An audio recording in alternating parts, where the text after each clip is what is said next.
Olá, eu sou Eduardo Costa, nós estamos iniciando mais um Versão Cristã, um programa que tem por objetivo trazer para vocês temas da atualidade a partir de uma perspectiva bíblica, aquilo que nós chamamos de cosmovisão bíblica. O tema de hoje é um tema bastante interessante, reino, termo espiritual ou político. Para debater esse tema conosco, nós estamos recebendo aqui o querido amigo, pastor, apóstolo, Wellington Galdino, da Igreja Ministério Internacional da Restauração de Santarém. Apóstolo, é um privilégio tê-lo conosco, o senhor que é uma pessoa extremamente conhecida e influente aqui no estado do Pará. E para debater o tema conosco, sempre presente, querido irmão e amigo Daniel Berg. Como de praxe, antes de iniciar o nosso programa, nós vamos ler um versículo bíblico, que está lá em Lucas, capítulo 20, versículo 25. Diz o seguinte: dai, pois, a César o que é de César, e a Deus o que é de Deus. Apóstolo Wellington, para iniciar essa conversa contigo, esse bate-papo, mais uma vez te agradecendo pela tua presença, nós tivemos ontem em Castanhal, na igreja El Shaddai, do apóstolo Dantas, e havia ali um conjunto de líderes, pastores de Castanhal, de Ourém, de Mãe do Rio, e o senhor estava ministrando ali, e eu, em determinado momento da sua ministração, o senhor colocou a importância para reino, e destacou a origem da palavra reino no Novo Testamento. Eu queria que o senhor começasse o nosso bate-papo exatamente trazendo essa reflexão. Reino é um termo espiritual ou é um termo político? Boa noite, Eduardo. Boa noite, Daniel. Todos que estão nos acompanhando, participando. O termo reino, quando a gente olha para ele, dentro do nosso viver com Cristo, a gente tem certeza que ele é completamente espiritual. Mas quando você faz um olhar mais detalhado na palavra de Deus, você percebe que Jesus estava falando de uma forma muito objetiva a respeito do temor que as pessoas tinham imediatamente. E como isso governava a vida delas e governava a mente delas. E ele precisava trazer algo que entrasse nessa mente ou nessa mentalidade para onde ele pudesse direcionar uma palavra de mudança, uma palavra de transformação. Então, ele anuncia que o reino dos céus está próximo e depois ele sai pregando o evangelho do reino. Qual era o contexto ou qual era a informação que aquela multidão, que aquele povo tinha quando Jesus falava de reino? Era o reino esquecido, o reino agora subjugado de Israel, que estava disperso, que estava dividido, e o reino opressor, ou o reino que imperava sobre eles, que naquele momento era o de Roma. Então, o contexto não era espiritual. Quando se falava de reino, a referência deles era imediatamente ao passado político deles e ao presente político deles. Um de extrema conquista com Davi e Salomão, decadência com todos os reis depois deles, até o cativeiro, o exílio e até aquele momento onde eles continuavam subjugados, né, por um império que não temia a Deus e que não respeitava todo o padrão, o código de cultura, de fé que eles tinham num Deus único. E aí o Senhor Jesus vem e começa a pregar o evangelho do reino. Está muito claro, ele sai do deserto da tentação e vai por todos os lugares pregando o evangelho do reino. Então, para nós é muito espiritual, mas naquele momento era muito político. Apóstolo, então, o senhor está dizendo para a gente que aqueles que estavam entendendo isso erraram duas vezes, porque não era nem o reino de Roma e não era nem o reino passado de Israel. Era um modelo de reino, era um conjunto de regras e de normas que vinham do alto, que não eram daqui. É isso? Exatamente. E faz parte da oração de Jesus. Venha o teu reino. E a frase atrelada qual é? Seja feita a tua vontade na terra, como ela é feita no céu. Então, a ideia que Jesus estava passando é: você está acostumado a se movimentar dentro desse contexto que não passa do céu que você enxerga. Mas a verdade e a realidade vem de muito longe, vem de onde os teus olhos não enxergam, vem dos céus. Então, você tem que temer e você tem que respeitar um reino que não é dessa terra, um governo, uma política que não é dessa terra.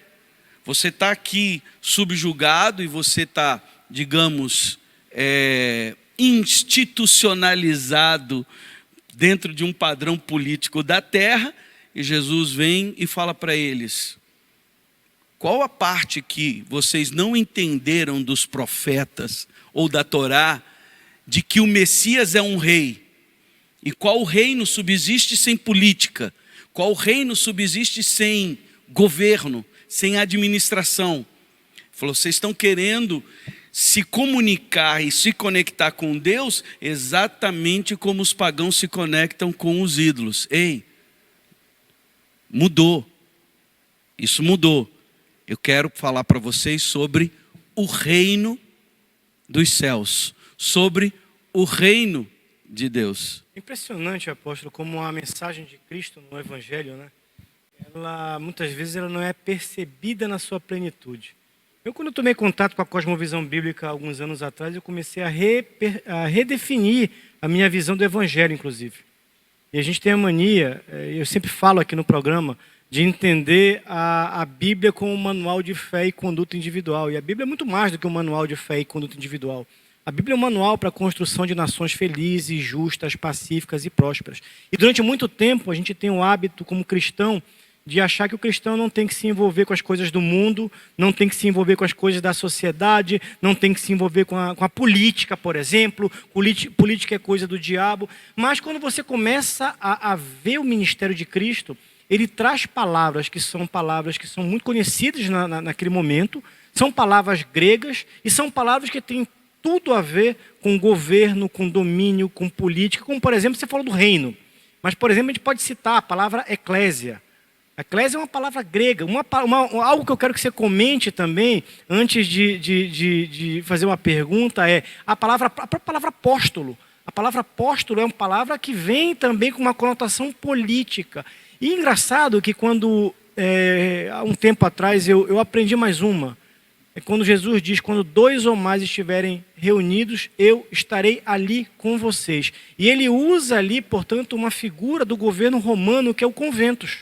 Ou seja, quando havia representantes do Império Romano em qualquer lugar do mundo, quando 2 ou 3 romanos estavam presentes, significava que o governo de Roma estava ali representado. Então, quer dizer, quando 2 ou 3 cristãos estão juntos, você está representando o governo do alto.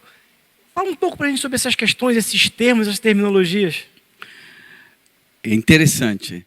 A palavra apóstolo no grego, ela é um termo militar. Roma imperava através do militarismo, era pela força bélica, né?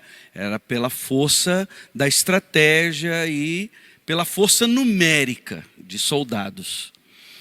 E a palavra apóstolo estava ligado ao representante militar que era destacado para a localidade dominada, e ele destacado de forma militar, ia fazer a administração pública pelos interesses de Roma. Então ele era a figura enviada politicamente, mas sua posição, o seu cargo era militar.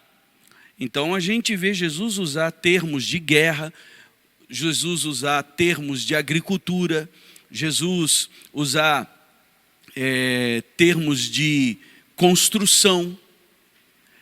O que muitas vezes a igreja nos dias de hoje quer retirar é justamente que Jesus também falou em termos políticos. A gente consegue entender quando ele fala, orai por obreiros, porque a seara é grande. Ele estava falando de agricultura. Ele usou uma metáfora de agricultura. Jesus usou a agricultura para se comunicar. Que contexto maravilhoso. Aí Jesus fala lá em Lucas 14, qual é o homem que começa a construir? Olha, era comum construir. Que lindo, Jesus se comunica a respeito da vida, do planejamento, falando de construção. No mesmo texto ele fala, qual é o rei que vai para a guerra? Olha, Jesus usa a metáfora do exército, mas ele não falou de general, ele falou de rei. Porque a gente tem um bloqueio para falar de política. E Jesus não tinha bloqueio para falar de política. Ele estava falando, vocês estão passando tudo isso porque vocês rejeitaram a política do céu. E aceitaram a política do homem que está subjugado à política do inferno, ou à política do diabo. E é justamente isso, né? Que a gente escuta dizer, não, o cristão não pode se envolver com política, porque política é um negócio sujo, política é isso e aquilo. E na realidade, a política, da forma como ela está sendo trabalhada hoje, ela tem muito essa conotação. Por quê? Porque a gente vê nas manchetes, a gente vê corrupção, pessoas se vendendo, ninguém tem uma ideologia, tudo é venal, tudo pode ser comprado. Só que quando Jesus fala do reino, existem regras e existem formas de fazer isso, que são as formas adequadas para quem é do reino. Então o cristão ele pode participar da política, mas ele tem que participar da política com a mentalidade e com a atuação de quem é do reino de Deus. Muito bem colocado. Do reino. Não é isso, apóstolo? Exatamente como Jesus viveu, colocou, ele se submeteu a um sistema político e a um sistema político religioso. Porque quando ele esteve diante do sumo sacerdote, ele respeitou a autoridade política e a autoridade espiritual que o sumo sacerdote tinha. Sim. Quando Jesus chega diante de Pilatos, ele respeita a posição e ainda reforça. Essa autoridade quem te deu foi o meu pai, veio do alto. Então, ele não vai contra a palavra dele. Salmo 115, os céus são os céus do Senhor, mas a terra ele deu a quem? Aos filhos dos homens. No deserto, no diálogo que o diabo trava com Jesus, ele diz, todos esses reinos me pertencem. Jesus não diz, está amarrado no meu nome. Ele percebe que aquilo é real. Por quê? Porque ele veio justamente para combater aquilo. Ele veio justamente para confrontar Satanás naquilo que ele tinha certeza. E Satanás diz, todos esses reinos me pertencem, eu vou te dar, se você prostrado me adorar. Entende? Então, Jesus mostra que não adianta mudar os governos. Tem que mudar a mentalidade sobre reino. A mentalidade sobre governo. É ir além do simples movimento terrestre ou terreno. Tem que ir na fonte, que é o céu, que é Deus soberano, e Ele é Senhor. Se a gente for trabalhar a palavra Senhor, aonde a gente vai chegar? Senhor é um termo espiritual para nós, hoje, por causa da fé. Mas a palavra Senhor, hoje tem até alguns teólogos contestando, porque ela é muito relacionada à escravatura. E eu não tenho dificuldade de ser escravo do Senhor Jesus. Eu não tenho dificuldade de abrir a minha liberdade para que Ele seja Senhor completo da minha vida. É isso que significa o Evangelho do Reino. Você tem que se submeter à autoridade completa de Deus. E aí vem os termos eclesia, que era um termo político dos gregos, dos romanos, né? Vem a palavra que ele usa como reino, no grego é basileia. E é um termo comum, mas era um termo que não fazia parte da linguagem do judeu. A linguagem que o judeu conhecia era o aramaico ou o hebraico. E esse termo reino é mamlaka. Mamlaka. Só que era usado justamente para reino comum. O reino persa, o reino de Israel, o reino. E é esse termo que Jesus usa. Ele diz, o reino. Muito bem, nós estamos chegando no final do nosso primeiro bloco do programa Versão Cristã, uma conversa extremamente instrutiva. Tenho certeza que você que está nos assistindo talvez esteja surpreso com esse tipo de informação. Eu me surpreendi alguns anos atrás, quando tomei contato com Cosmovisão Bíblica, e aprendi também sobre isso. E no próximo bloco nós vamos trazer essa conversa para o dia de hoje. Como é que a Igreja de Cristo tem olhado para o reino? Será que nós estamos nos envolvendo adequadamente com o reino? Será que nós devemos nos envolver com política? Não desligue, não mude de canal. São apenas 2 minutinhos. Daqui a pouco a gente volta aqui com o apóstolo Wellington Galdino para esse bate-papo sobre reino, termo espiritual ou político.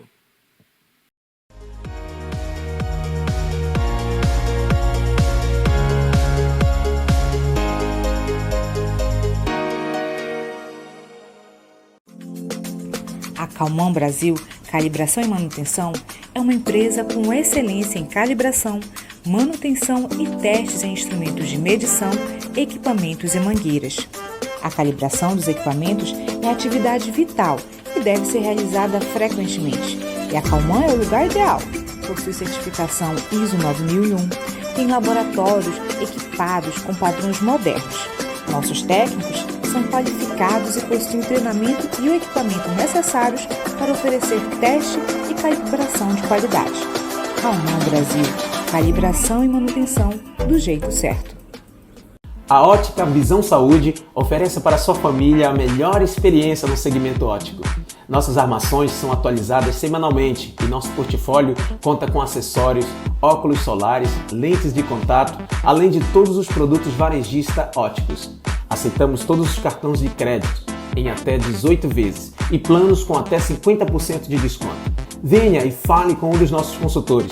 Teremos um imenso prazer em atender você e sua família. Ótica Visão Saúde, excelência em saúde visual.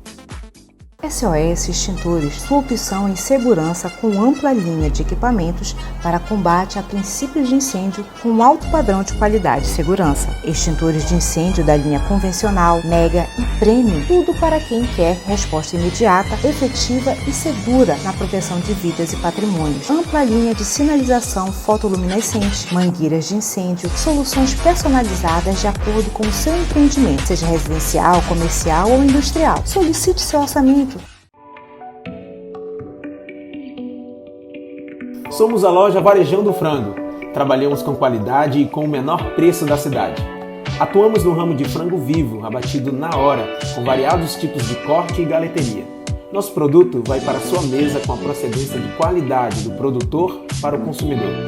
Estamos localizados em Coraci, na feira da 8 de maio, trabalhando e inovando para atender melhor os nossos clientes.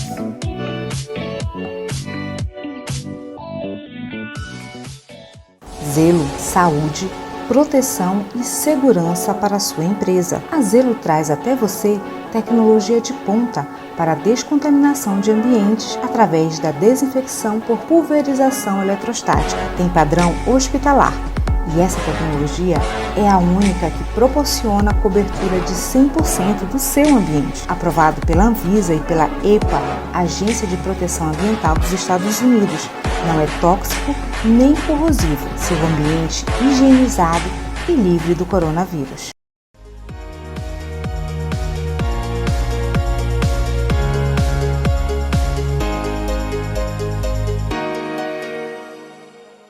Muito bem, nós voltamos com o nosso segundo bloco do programa Versão Cristã e hoje recebendo o querido apóstolo Wellington Galdino, da Igreja Ministério Internacional da Restauração, lá de Santarém. Veio conversar conosco sobre reino, termo espiritual ou político. E você que acompanhou nosso bate-papo no primeiro bloco, com certeza você se surpreendeu com algumas informações. Mas antes de continuar, eu quero dizer para você, se você quiser acessar os nossos programas anteriores, você pode ir no nosso YouTube. E lá você pode ver mais de 30 programas que nós já produzimos sobre cosmovisão bíblica, governo, política, a sociedade. Então é muito importante que você assista, que você compartilhe, que você curta, que você comente. Isso é importante para que a gente possa também divulgar essa mensagem, que é uma mensagem do reino. E nós falamos sobre reino no primeiro bloco. E foi muito bacana esse bate-papo, Galdino, porque assim, primeiro, a gente costuma, como cristão, achar que reino é coisa do futuro, é coisa da eternidade. Quando eu morrer, eu vou para o reino. Mas quando Jesus ora, diz, né? Venha o teu reino, faça aqui na terra como no céu. Uma outra coisa que chama a atenção, Berg, quando a gente fala de reino, todo reino tem um rei. A pergunta é, a que reinado você está se submetendo? Os cristãos devem se submeter ao reinado, ao senhorio, né, como foi dito, de Cristo. Mas o que a gente observa é que muitos cristãos ainda estão em dúvida sobre a que Senhor servir. E aí você vê na igreja entrando uma série de questões que muitas vezes fogem ao reino de Deus. A disputa de cosmovisão, qual é a sua cosmovisão? A nossa cosmovisão tem que ser uma cosmovisão bíblica. Mas o que a gente percebe é uma disputa de influência no reino. Então você vê na igreja hoje entrando um pensamento animista, um pensamento humanista, o pensamento marxista, uma série de visões que são contrárias ao reino de Deus. Como é que você enxerga isso, apóstolo, para os dias de hoje, o desafio da igreja ou do cristão nos dias de hoje? Voltando exatamente para a Bíblia, nós estávamos comentando que em todo o Antigo Testamento não se constrói essa palavra reino de Deus. Não tem na Torá, não tem nos profetas, só os messiânicos. E o mais comum de nós citarmos é Isaías, quando ele fala que o seu reino não terá fim. Mas não é construída uma mentalidade, os sacerdotes não ministram sobre isso. Samuel, o profeta, não fala sobre isso. Vai ser mencionado no livro de Samuel, quando Davi diz que haverá um justo que governe. Então ele estava falando do reino messiânico. E essa palavra tua é um ponto muito pertinente para a vida do cristão individualmente hoje. Quem é o Senhor da vida dele? Porque até a última vez que eu vim aqui na Primeiro Amor, eu falei sobre isso. O crente está acostumado a ter relacionamento com Jesus como Salvador. Mas ele está muito distante de ter relacionamento com ele como Senhor. E Jesus diz claramente, nem todo aquele que me diz, Senhor, Senhor, entrará no reino dos céus. A palavra Salvador não é mencionada por Jesus nenhuma vez em relação a entrar no reino dos céus. Então, quando a gente olha isso, que todo o Antigo Testamento não menciona isso, e Jesus começa o ministério dele, ele sai da água, recebe o Espírito Santo, vai pro fighting lá vai pro UFC lá, pro octógono com o diabo, ganha os 3 rounds, e ele sai dali para pregar o evangelho do reino. É novidade para o judeu, é novidade para o romano, é novidade para o grego, é novidade para o universo, porque Jesus veio do céu e entrou em todo o sistema cósmico, de onde vem o nosso termo cosmovisão bíblica, entrou no sistema cósmico para dizer: vai ser restaurada a política do céu, a política da eternidade. A eternidade vai voltar a reinar, a governar. Tem um ponto importante aqui, que quando a gente fala de governo, de política, de governo, essa questão já nasce lá do início, né? Lá na criação, né? Quer dizer, quando Deus forma, coloca o homem ali, forma a terra, coloca o homem para quê? Para governar, não é isso? Exatamente. Dá uma palavra para o homem em termos de família: crescei e multiplicai-vos. Mas a primeira ordem em relação ao cosmos é: governe. Então, essa história que todo mundo quer tirar a política da Bíblia e dizer que veio do homem, é porque não lê a Bíblia, ou porque não quer respeitá-la, não quer enxergar que o mundo não veio do Big Bang. Deus criou o mundo e Ele governa sobre todo o universo. Quando Jesus fala de evangelho do reino, Ele está falando de transformação, não é de mudança. E é uma coisa muito interessante, né? Porque nesse tema da cosmovisão bíblica, para quem está nos assistindo, existem 4 momentos históricos importantes: criação, governe. Segundo, a queda. O homem pelo pecado caiu. E aí a criação é afetada, é abalada pela queda do homem, pelo pecado. Mas aí vem quem? Cristo, para restaurar. E nós somos, na verdade, embaixadores de Cristo. Quando Jesus ascende, né, Ele dá uma grande comissão para nós, né? Ide, pregai o evangelho, discipule a sociedade, ou seja, leve o evangelho do reino, leve, portanto, o governo do reino, não é isso? A transformação. A transformação da sociedade. Embaixador. Olha outro termo, que é político. Inclusive na nossa política réis mortais, né, humana, a indicação de um embaixador é completamente política. E Jesus, dentro da igreja, fala: estou enviando vocês como embaixadores do reino. Então, para mim, a pessoa que mais captou isso, e talvez por isso escreveu mais de 80% do Novo Testamento, é Paulo. A consciência de Paulo da autoridade que ele tinha como cidadão do céu é impressionante. A gente olha lá: eita, esse Paulo era corajoso, ó, cabamacho. Mas era a consciência que ele tinha. Quando ele é preso e açoitado, aí soltam ele e fala: negativo, não é assim, açoitou, soltou. Eu sou cidadão romano, a autoridade tem que vir aqui. Mas ele usa a influência que ele conhece, política, e ali ele dá testemunho de quem? Do Senhor Jesus. Ele dá testemunho do reino, mas ele entendia como as coisas aconteciam. Romanos 13:1, toda autoridade instituída na terra vem de Deus. E Paulo, respeitando toda aquela autoridade, se colocando como cidadão do reino. Exato. Se colocando como cidadão do reino. Apóstolo, eu queria voltar um pouquinho. Claro. Aquela discussão sobre o reino, né? E como mesmo a igreja, hoje, algumas igrejas, alguns cristãos, têm o pensamento de que não deve se envolver em política. E o Eduardo trouxe alguma coisa aqui sobre vida eterna, né? Então, não, o reino, a nossa vida eterna, né, vai começar ainda quando Jesus voltar. Quando o Senhor voltar, vai começar. E a realidade é o seguinte: eu acho que existe uma falha de entendimento muito grande aí. Porque se a vida é eterna, ela já começou. Nós já estamos vivendo, se cristãos somos, se salvos somos, nós já estamos vivendo a vida eterna.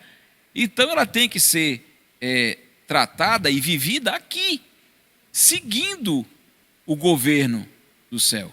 E aí eu sempre cito o Salmo 15, aonde Davi pergunta: quem é que vai habitar contigo no teu santo monte? Quem é que vai estar junto contigo na tua morada? E aí ele começa a citar algumas regras que, se você for ler rápido, assim, parece um negócio assim muito básico, mas que tem uma falta tão grande hoje na sociedade, que só um cara que realmente tem a intenção de morar no céu, ele vai seguir. Falar a verdade, não levantar falso testemunho contra outra pessoa, não ser usado para acusar o outro, não aceitar suborno para falar mal do outro. Um dos principais, não honrar aquele que é réprobo, aquele que merece não ser honrado. São pontos da Constituição do céu. Como é que o senhor enxerga esse posicionamento de alguns cristãos que ainda se colocam nessa posição de não se envolver politicamente, tendo todo esse arcabouço bíblico para isso? Citando o próprio Jesus, o próprio Senhor, Mateus 22, errais, não conhecendo as Escrituras e nem o poder de Deus. Se relaciona com Jesus como Salvador, não como Senhor.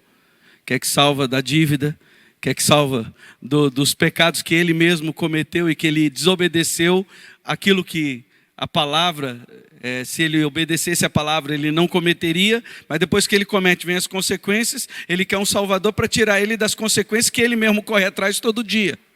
Então, esse contexto, as pessoas não querem se envolver porque elas já estão envolvidas. Se você não governar, você vai ser governado. Sim. É isso que está em Deuteronômio, que muito crente gosta de citar. Eu fui colocado por cabeça e não por cauda. Só que o exemplo de Jesus, que Paulo cita em Filipenses capítulo 2, versos 5 em diante, é que aquele que sabe ser Senhor, sabe antes ser servo. E servo de todos, obediente até a morte e morte de cruz. Então, por a gente não conhecer, por a gente não obedecer, por nós não nos submetermos, vem todos os desdobramentos, os enganos, os sofismas e até digo, os encantamentos. Porque Jesus teve envolvimento, gente. É só olhar lá em Lucas 6, que dentro da equipe que acompanhava Jesus, tinha os da casa de Herodes. E tinha mulheres com riquezas. Então um texto só cita 2 mitos, 2 tabus da sociedade e dos evangélicos da atualidade, que é política e dinheiro. O próprio José de Arimateia, né? Que é mais na frente, né? Depois da morte. Mas em vida, o texto lá em Lucas 6 diz que essa turma da casa de Herodes, e que eles serviam a Jesus. Imagina quantas portas, em quantas vilas, em quantas comunidades foram abertas porque alguém da casa de Herodes estava, olha, foi na frente, foi abrindo o caminho. Se você olhar até a postura de como começam os evangelhos, quem era João Batista? Aquele que prepara o caminho. Isso é uma função política, alguém que vai na frente, que abre o caminho, é o arauto. É aquele que prepara o caminho para uma autoridade real, né? Então Jesus teve no seu ministério pessoas que o serviam com a influência política e com as riquezas. O próprio Jesus, o Senhor dos senhores, dentro desse sistema na terra, ele foi senhor sobre esse sistema e colocou ele para funcionar a favor do reino dos céus. E a gente quer fazer o reino dos céus funcionar na terra ou na nossa vida, ignorando. E quando a gente vê, nós já estamos engolidos, porque não se ignora o inimigo. Jesus diz que a gente tem que saber exatamente qual é a força que ele tem. Está lá em Lucas 14. E ir consciente de que você pode vencê-lo. E a gente muitas vezes vê o contrário, é como se A gente vê algumas pessoas querendo submeter o reino de Deus ao reino terreno, corrupto, mau, sujo, ignorando o poder e a sabedoria do reino de Deus. A transformação. Até onde vai essa transformação que Jesus estava falando? Tem um novo reino. O que Roma estava fazendo? Transformando a realidade deles. Já tinha... Presta atenção na maneira como Jesus lida com o publicano. Era uma função política. Era o cobrador de impostos para quem? Para Roma. O cobrador de impostos era um cargo político. Tinha um na equipe de Jesus. E tem um que todo mundo gosta de citar, que Jesus levou transformação e disse: hoje entrou salvação nessa casa. Ele era um político, ele era um cara de influência, era Zaqueu. Então Jesus lidou com isso exatamente da maneira como a igreja deveria lidar hoje. Onde estamos, onde estivermos, nós somos agentes de transformação, não de mentalidades filosóficas, mas da mente de Cristo, a mente da eternidade, a mente da ressurreição, a mente do reino de Deus, que já foi implantado com Cristo Jesus e está voltando. Tudo bem, nós estamos chegando no final do nosso segundo bloco do programa Versão Cristã e eu estou torcendo para o tempo esticar aqui, porque a conversa está muito bacana, está muito legal. Próximo bloco, nós vamos trazer essa conversa para o dia de hoje. Papel da igreja no dia de hoje, na questão da política no dia de hoje. Devemos ou não participar da política no dia de hoje? Não desligue o canal, são apenas 2 minutos. Já já estamos de volta.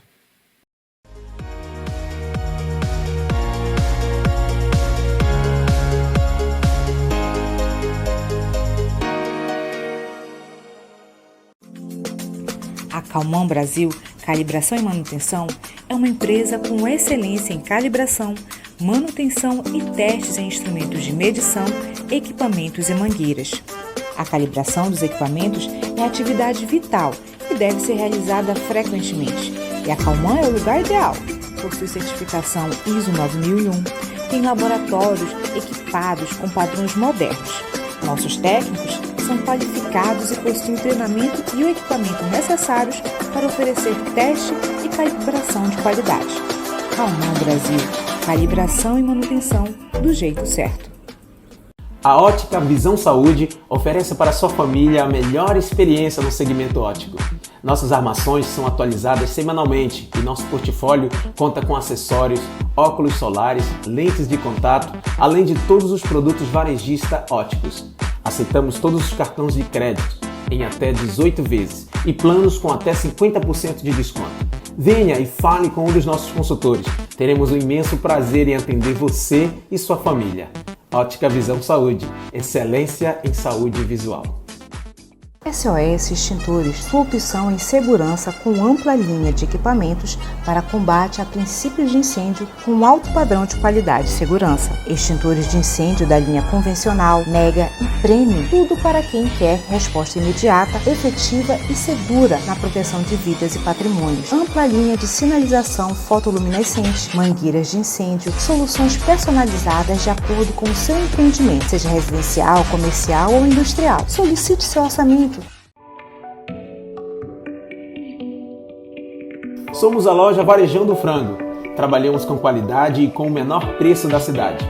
Atuamos no ramo de frango vivo, abatido na hora, com variados tipos de corte e galeteria. Nosso produto vai para a sua mesa com a procedência de qualidade do produtor para o consumidor.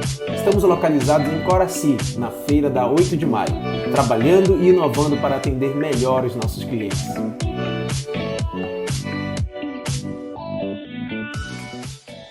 Zelo, saúde, proteção e segurança para a sua empresa. A Zelo traz até você tecnologia de ponta para a descontaminação de ambientes através da desinfecção por pulverização eletrostática. Tem padrão hospitalar, E essa tecnologia é a única que proporciona a cobertura de 100% do seu ambiente, aprovado pela Anvisa e pela EPA, Agência de Proteção Ambiental dos Estados Unidos.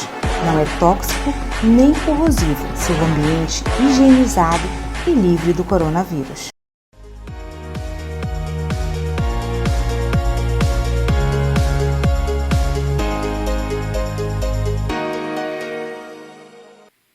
Muito bem, nós voltamos com o terceiro e último bloco do programa Versão Cristã. Nesta noite, recebendo aqui o apóstolo Wellington Galdino, do Ministério Internacional da Restauração de Santarém. E eu usei o termo apóstolo propositadamente. Eu vou entrar de carrão de cena agora nesse último bloco, Berg. Para quem está nos assistindo, e aí o debate contemporâneo é de que forma a igreja deve se envolver com a política. Tem gente que diz que a igreja não deve se envolver com a política, política é coisa do mundo, política é coisa do diabo.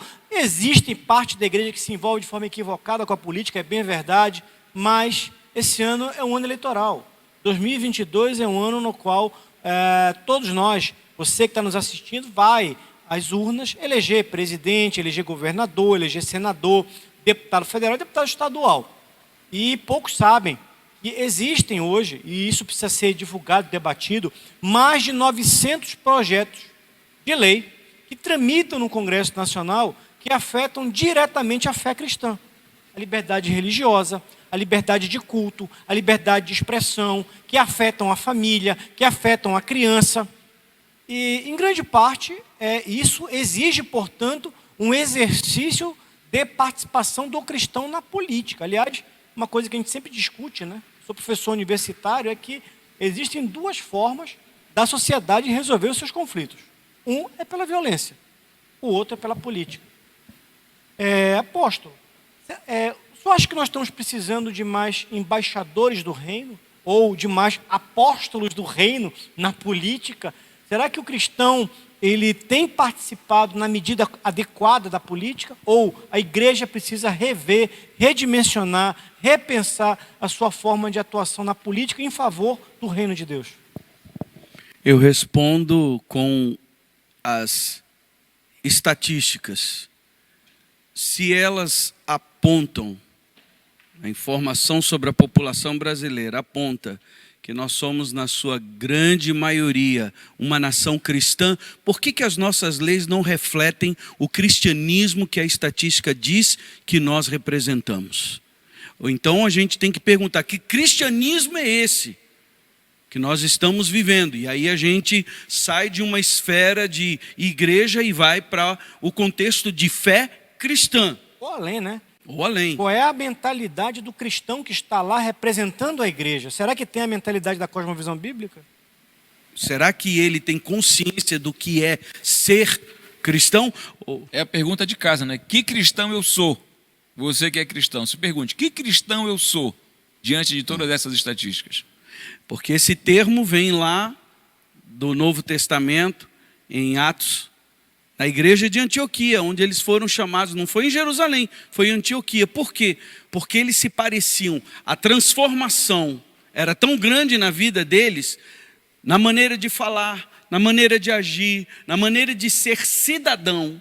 A transformação na vida deles era tão grande que eles foram chamados de imitadores de Cristo, mímicas de Cristo.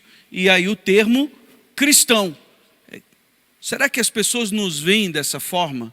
Um Cristo andando pela rua?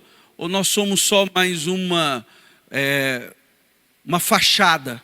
Nós somos só mais um véu? Nós somos só mais um estereótipo institucionalizado?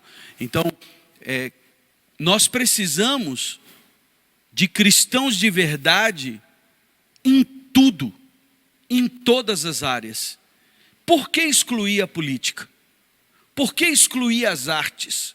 Por que excluir as comunicações? Por que nós só temos âncoras jornalísticos com comentários sarcásticos de esquerda? Por que nós não temos âncoras em grandes telejornais com comentários bíblicos, com palavras edificantes, inteligentes, sábias, baseadas na Bíblia? Porque os grandes sábios citam um sábio que está na Bíblia, ninguém tira ele de lá. Salomão. E ainda é Bíblia. E a Bíblia ainda é de Deus. Então, por que nós não temos? Não é só na política, é em todos os segmentos.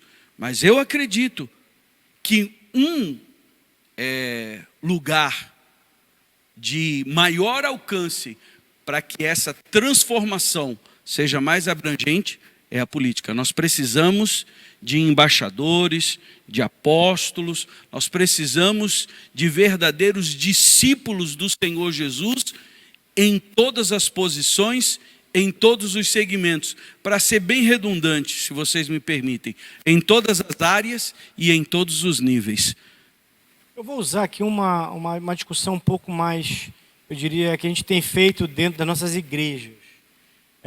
Há um mover profético na geração atual. Eu entendo que há o levantar de uma nova geração, e é necessário que haja o levantar de uma nova geração de líderes formados com uma nova mentalidade. Você citou ainda agora Romanos 12:1. Mas se você for para Romanos 12:2, o que o apóstolo Paulo vai dizer? Transformai-vos pela renovação da vossa mente. Nós precisamos nos amoldar à mente de Cristo, para sermos pequenos cristos, para sermos cristãos.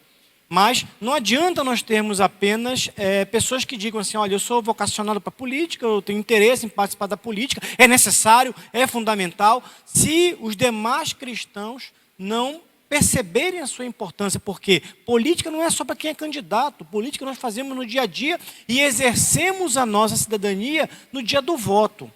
E o que nós estamos colocando, aliás, eu vi uma charge um dia desses, do Daniel Berg nas mídias sociais, que foi assim, aquelas lembranças do Facebook, né? De 2012, tinha assim, não jogue lixo nas urnas em 2012.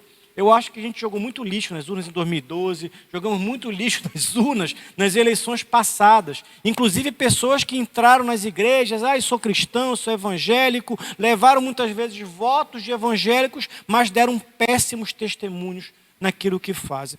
Qual a orientação que o senhor como apóstolo, como pastor, sobre alguém que tem uma responsabilidade sobre o ministério, inclusive, muito grande aqui no estado do Pará.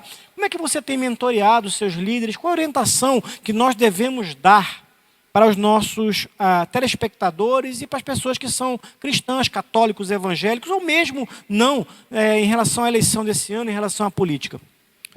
A de Paulo, no capítulo também de 2 de Filipenses, que nós temos que ser luz para resplandecer no meio de uma geração corrompida e perversa. Esse cenário todo já existia no tempo de Jesus, no tempo de Paulo, e o conselho foi o mesmo. Seja luz do mundo, seja sal da terra. Você tem que se envolver, você tem que estar onde você vai reluzir, aonde você vai refletir a glória de Deus. Precisa de você lá na reunião de pais e mestres. Não, eu não tenho tempo para isso, mas o outro pai tem tempo e dá sugestões, e depois você fica choramingando porque o seu filho participou de uma festa que você não queria. Por que você não estava lá na reunião para ser luz e dizer, nós temos outras alternativas? Uma questão que eu falo muito, está vindo uma cultura que, dentro do Brasil, a gente tem tantas histórias, e agora as escolas públicas e privadas trazendo o Halloween. O que o Brasil tem a ver com isso? Que está na moda. Por que não pega outras festas? Tem festas mais produtivas, mais edificantes. Dia de ação de graças, né? Pronto. Por que a gente não copia o dia de ação de graças? Não traz isso para dentro das escolas? Por quê? Porque os cristãos estão lá preocupados com fantasia, com as guloseimas, mas a gente podia chegar e falar, olha, eu acho que é mais importante a criança saber agradecer. A gente criar o padrão de honra, o padrão de respeito. E a gente tem que ocupar esses espaços nas associações de bairro, nas comunidades, né, nas outras associações, nos sindicatos. Nós temos profissionais cristãos que estão atuando em profissões que são regidas por sindicatos. Por que eles não se candidatam? Por que eles não participam do debate? Porque acham que isso tudo não nos afeta, isso nos afeta, e isso é fazer política. Política não é só na hora do voto, não é só na hora da campanha, é nessa hora, é transformando a sociedade onde a gente vive, é transformando tudo e todos que estão ao nosso redor pela glória do Senhor que está em nós. Apóstolo Wellington, o senhor fala isso aí e me remete um pouco a Ló, lá em Gênesis. Ló, né? Ló conhecia o poder de Deus. Ló, por estar próximo de Abraão, foi abençoado, muito abençoado. E em dado momento ele escolheu não o deserto, mas as campinas verdes de Sodoma e Gomorra. E aí ele foi morar. E eu comparo isso muito com a vida de alguns cristãos que estão morando na cidade do pecado, aonde em volta tudo é perdição, tudo é corrupção, tudo é roubo, tudo é deteriorado, uma sociedade completamente perdida, e que ficam completamente calados. Completamente calados. Não refletem a Deus, não são luz, não influenciam ninguém pelas suas atitudes, mas, na verdade, são influenciadas por elas e se acomodam ali. Por quê? Porque tem uma casa, porque tem um emprego, tem o seu carro, não querem tem se uma desgastar, vida, né? tem uma vida confortável, não querem ter confronto com ninguém. Por que eu vou me desgastar com isso? Não me afeta? Não me afeta.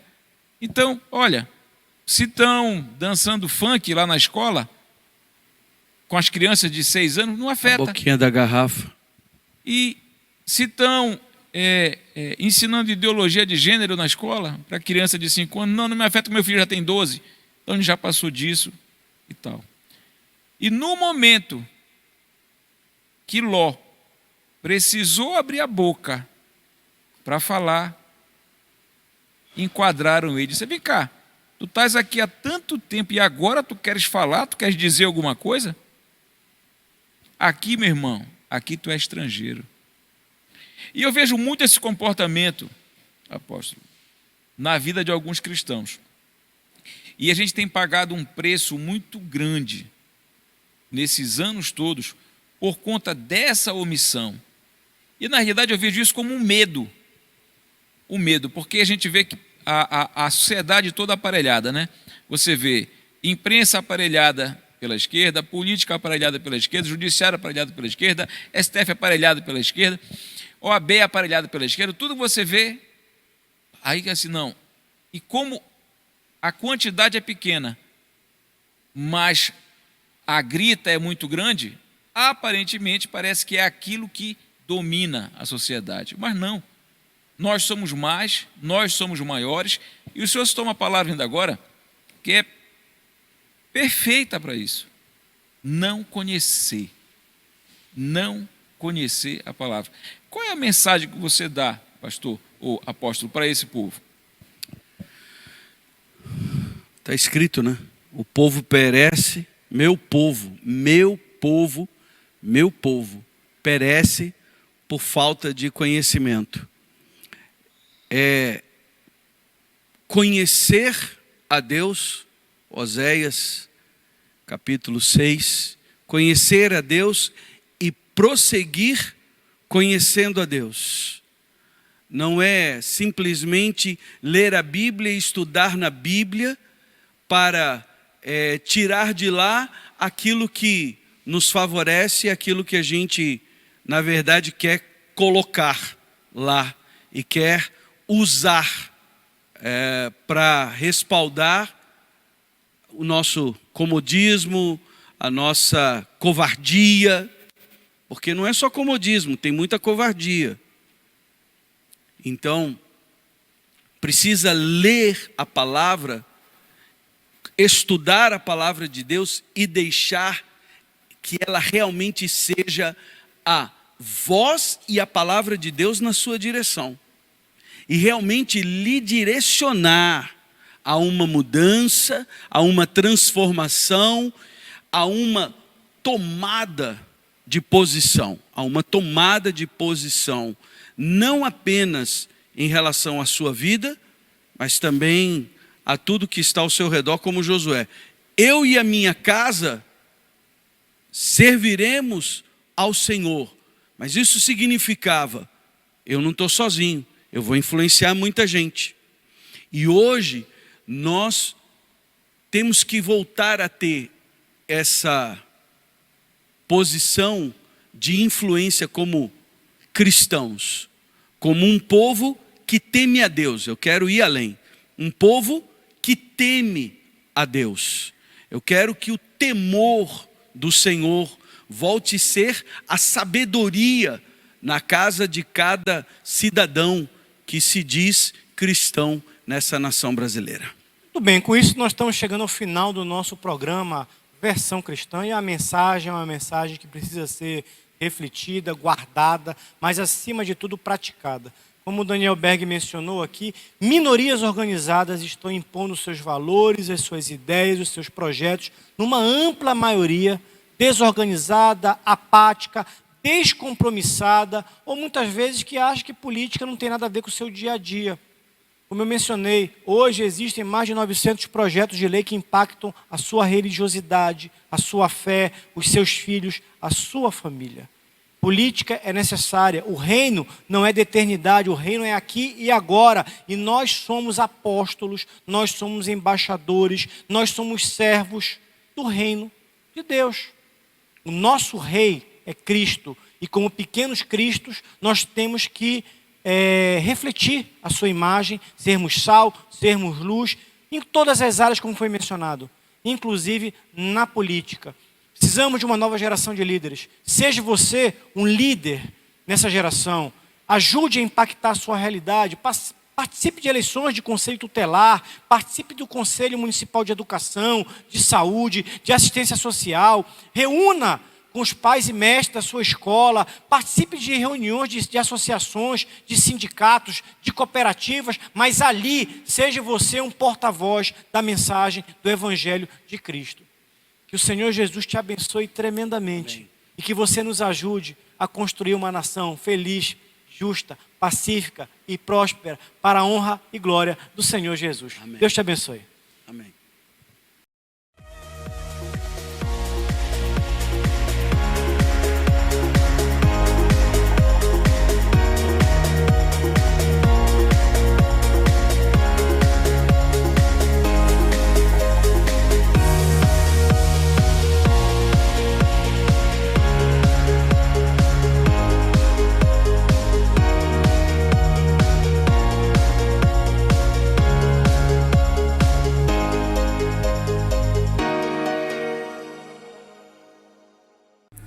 Este programa é um oferecimento